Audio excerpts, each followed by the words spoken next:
I will take opportunities as I see them, no hesitation. I'm reckless, but I don't see it that way. So, like, for example, session 1, Oh we're my getting god. arrested, right? And I'm getting treated poorly. Oh. They're being really rough with me, and I'm like, if I thought I had any chance of working, I would file a formal complaint about you and your actions here. Ow! Hey!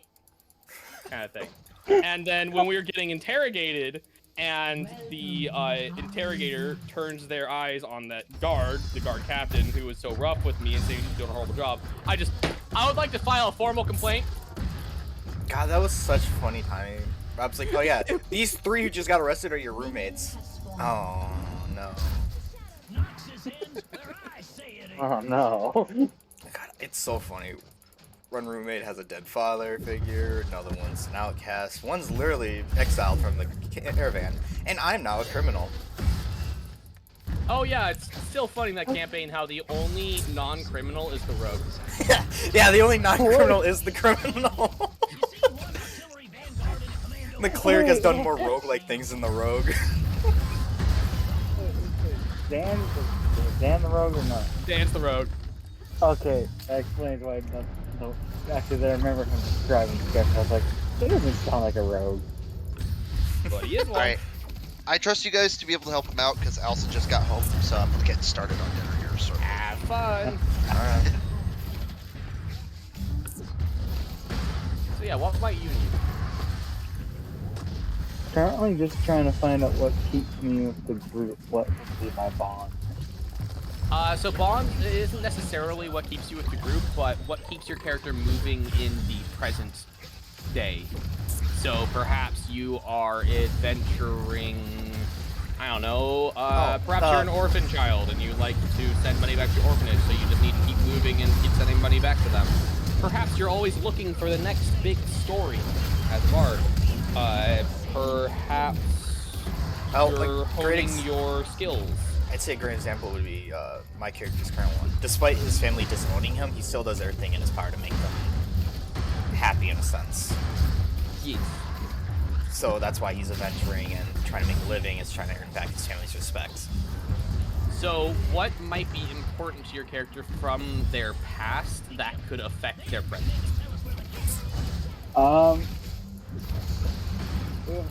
It's because, especially since I told Dan, because much as I can't really reveal much about the past other than that the character has a sibling. Okay, you don't have to tell us as long as you think about it. Maybe your sibling, I don't know, if bond, they are... Your bond could just be you're trying to find your sibling.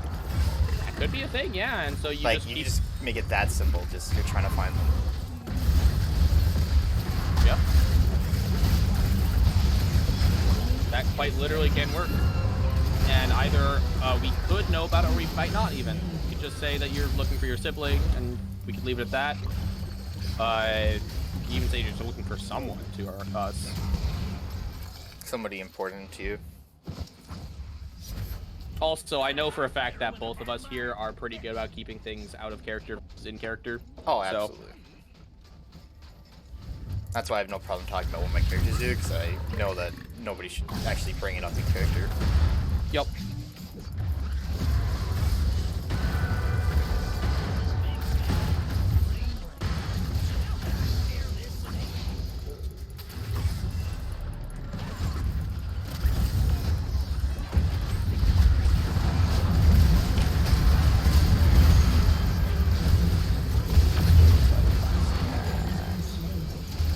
I added all my bardic features, my racial features, my background features. That's everything mechanics-wise there. So now I just need to add my spells, attacks, weapons, armor, equipment. Yes, that is all I need.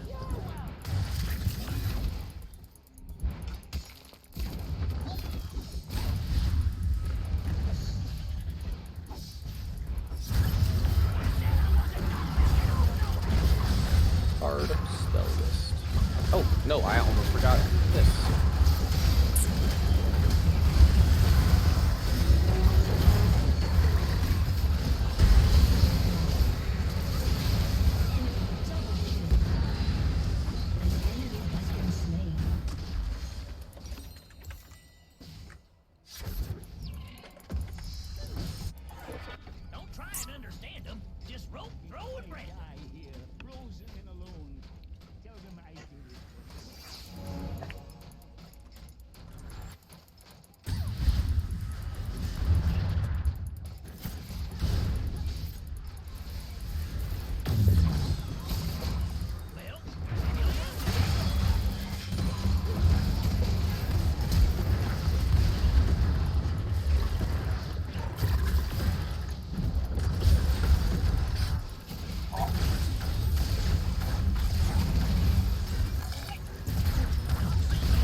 destroyed. Calm yourself. Ain't nothing like having the wind on your back and blood on your face. Win one for science. Why is Dan's name this server now Dad? I don't know on that one. One of you who said while at work called him Dad when he first went through his session, tried to correct himself, and Dan just said, "Nope, that's it. Now Dad." All right, sounds good.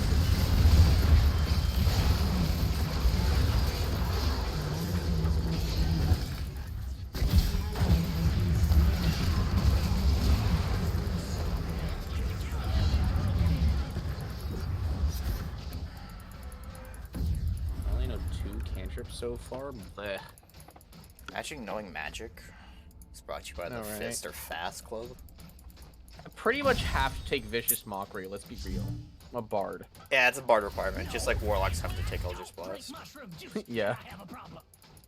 which I kind of hate. But at the same time, it is funny. Why? I don't hate the spell. I hate that it's a stereotype. Now you have to take it, otherwise you're just not doing warlock correctly. Right. I mean, it's not just the fact that it's a stereotype or anything like that. It's actually just how the class works. It is the only class that has access to Eldritch Blast, and Eldritch Blast is the best cantrip in the entirety of 5e because it's the same D10 of damage as Firebolt, but it's force damage. The only things that force damage doesn't work against is like a force dragon and like one low-level creature. I forget the name of it.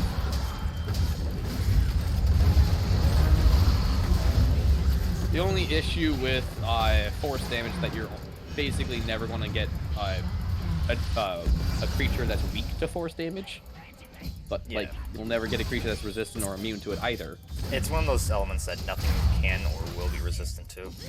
Yeah, as I said, basically a force dragon and like one low-level creature in the entirety of 5e. Yeah. Aren't gelatinous cubes one of those? No. This I don't one remember was. what the low-level creature is, but it's not gelatinous cube. Never fought. Well, gelatinous cube is also not really a low-level character creature. That's fair. It's like mid-level. Yeah.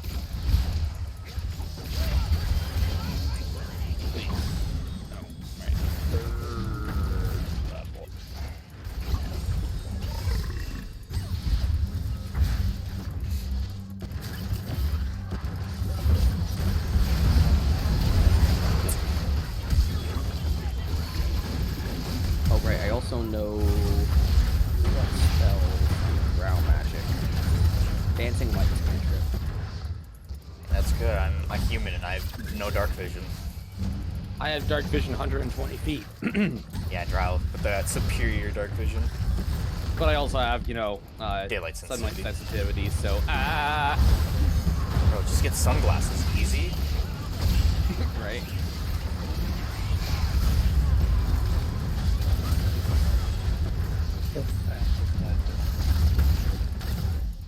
What? Just get sunglasses. Simple as that. Problem Right. solved. Sunglasses and sunscreen, you'll be fine. Why sunscreen? I don't think the sunscreen really doesn't. matters for Drow. It really but- doesn't, but it's just the concept of blocking out as much sun as you can. Yeah, fair. Especially since I've also found like homebrew items that are called Drow sunscreen, which just negates the sunlight sensitivity aspect. But here's the thing, that's what keeps Drow, like, In the Underdark. balanced. Oh, Yeah. Yeah, in the Underdark, sure, but also balanced, because, like, Well, it's not a Drow permanent thing. I get- think it's like an hour it negates. no. Oh, you talking about the item. Yeah, the item. That's why it's but yeah, no, I understand that. That's what keeps the Drow in check. Yeah, because, like, Drow have, like, their racial Drow magic. They can use dancing lights at will. They have fairy fire once per long rest, and at 5th level they get darkness for long rest. Yeah, no, they're insane, Those are right? both really good spells, especially when you use fairy fire and darkness. Oh yeah, you combo them. It's an unstoppable combo. And again, I'm pretty sure darkness is a concentration, as is fairy fire, so one person can't do both. But if you have 2 Drow, yeah. Or just somebody that knows the other spell. Yeah, exactly.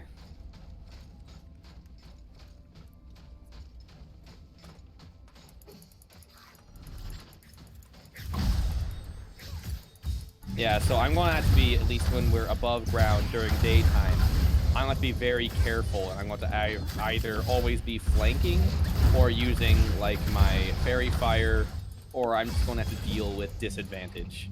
Ugh. Well, I did. I just look more into the subclass, and Yeah. Dan has taught me to be a battle master, so I can help you with being flanking. Dude, Battle Master is so good. It is actually one of the better fighter archetypes, not only just from raw power, but Versatility. also mechanical versatility. Yeah. Yeah. It's so good. It's an insane Like, subclass. one of the campaigns I've been in that was completely separate from this group, they had a lot of homebrew rules they did, and one of them was that every martial class can have 2 maneuvers known, but Oh, they that's basically insane. treat it as if having a 0 on the die. So most maneuvers are useless. And then they have, like, 2 uses of them. Only 2. But, you know, treat as 0 on the die, so a lot of the maneuvers are kind of meh and useless. But, for example, my character then used bait and switch to swap places with his teammate. They don't have any bonus to their AC or anything like that, but I swapped places with them. And that was really useful. So in that campaign, I was playing my fighter wizard, tank wizard combo. And the party I ran with at that moment had a blade lock, so warlock back into blade. And he just foolishly ran in there towards a bunch of enemies, just like, haha, I will slay all of you! And he's starting the shit beat out of him in one turn. He was almost dead. And I'm just like, why do I have these players? And I get up there, trade places with him. And then I'm in the middle of all these enemies, and he backs off, and they all attack me, and not a single one hits. I'm like, please, let me go first. Like, okay, so have you heard about from Dan my fighter? Oh my god!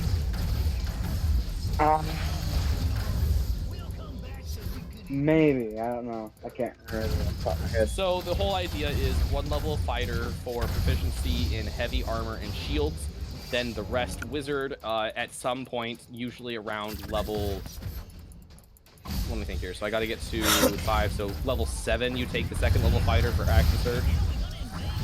And the whole idea is to be tanky as fuck in the front line, wearing full plate with a shield. Your AC is 20, and then you throw up the shield spell. 22. That's 25. Shields For yeah. the round. Yeah, because shield spell is a +5. Well, it's a reaction, so until the start of your turn, I think. Exactly. And then Shield of Faith, you get your another +2. That's kind of permanent. Yeah, but that's a concentration, but I don't run that. It's also the same type of modifier as shield, if I'm correct, so it doesn't stack. It does stack, as long as it's not the shield spell again, it stacks. That's fair. Either way, I can't run both easily. Oh yeah, that's right. The issue with that is that I have a lot of other concentration spells I care more about, namely Vampire Touch. Either way, the idea is run up there, be tanky as fuck. I have a overshield from Aberration Wizard, so I've got extra HP and all kinds of bullshit. So one thing this character literally encountered was an undead Hydra, right? Oh my god. So this thing, the whole thing of our party is we're just like trying to deal with this undead village, trying to figure out what happened, etc., etc., etc. And we were originally going to be sneaking through things, but then our rogue with the gun shoots, and it's like, well, they all know we're here now, so fuck. So we're having to deal with huge hordes and all of that. We're sitting on top of a building. We deal with all the hordes. And then a Hydra crashes through it, and it's like, oh fuck, we gotta run from this thing. This thing is really above the level we can deal with. But one of our teammates goes down as we're running. So I just turn on a dime like, all right, here's how we're doing this. Run out there, grab the teammate, and shove them back towards our healer, who heals them, then they get running. And I have to sit there for 2 rounds. 2 rounds to give the teammates enough time to get away.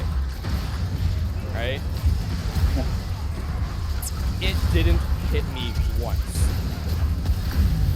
It was doing 5 attacks per round. And it didn't even hit me. What And then I the- cast Misty Step to get away without any attacks of opportunity and run. What the heck are you running where it attacked 5 separate times?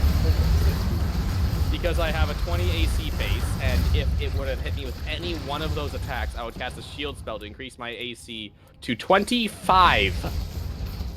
And even if one of those attacks did hit, which it did hit technically one attack, it hits my Arcane Ward, which is, the Abjuration Wizard ability. Basically, it is a shield of force over you that has its own separate health point pool that will regenerate as you cast Abjuration spells.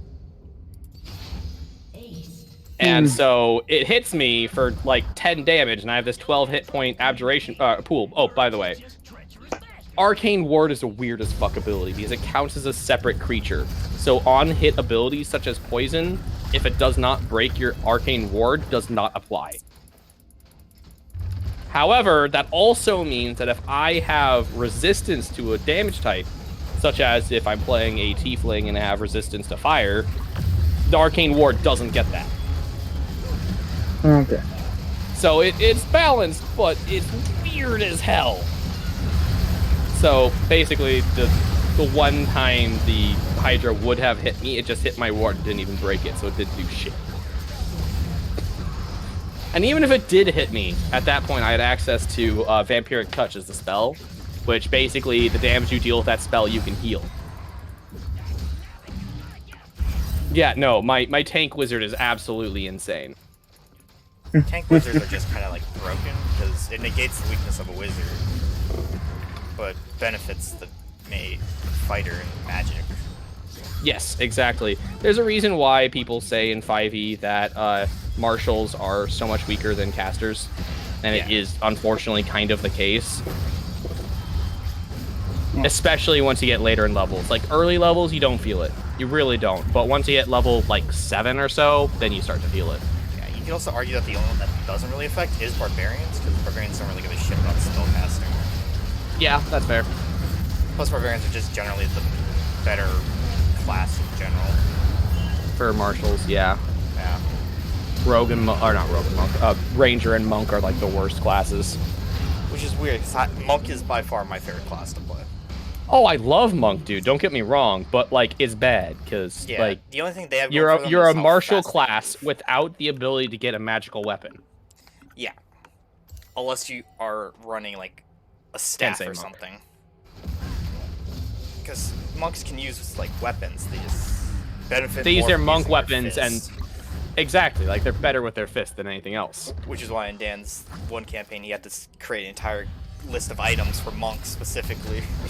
Yeah, and I would do that shit too because it's just they need it. Yeah.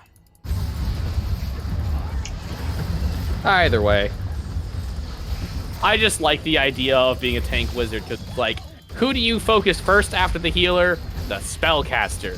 What happens when the spellcaster is in your face? What happens when the spellcaster is the tank?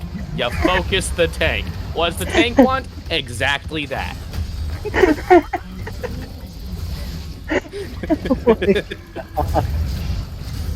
And the reason why you'd run wizard instead of like sorcerer or warlock or anything like that for this is because wizard's spell list is the best for battlefield control. Oh, absolutely.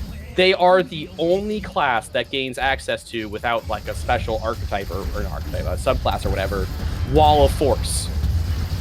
For example, Odaluk's Resilient Sphere. We're just shut off player like an enemy. Like, hi, you're this big boy who is really scary. You're in a sphere of force now.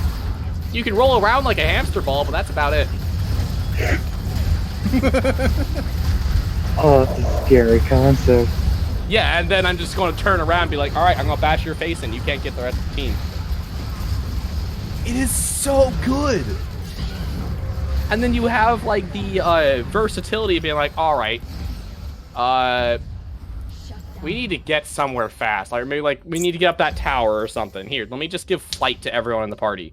Oh no, you're falling. Quick, freaking feather falling.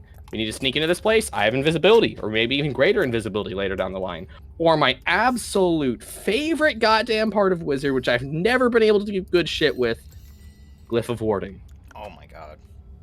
Glyph of warding. All right, Do you I know come what Glyph back of- and I hear Nathan talking about Glyph of fucking warding, and I'm like, oh god, not again. So do you know I- of Glyph of Warding, Buddha? I don't know of the magic spells. That's why I chose a class that it's not magic. It's just I am here to smack something. Understandable. But here's Glyph of Warding. Here's Glyph of Warding. And here is why I love it so goddamn much. It's a 3rd level spell, so it has to be like 5th level or higher, right? Yeah. Glyph of Warding is an abjuration spell that takes 1 hour to cast, but it lasts until dispelled or triggered. This has a lot of text, by the way, so be prepared. It takes 200 GP worth of Diamond Dust, so, it's a very expensive spell to cast a bunch, but, if you can afford it, then fucking do it, especially for, like, a defensive situation. When you cast the spell, you inscribe a glyph that creates a magic effect triggered by other creatures, either upon a surface, such as a table or a section of floor or wall, or within an object that can be closed, such as a book, a scroll, a treasure chest, to conceal the glyph. The glyph can cover an area no larger than 10 feet in diameter. If the surface or object is moved more than 10 feet from where you cast the spell, the glyph is broken, the spell ends.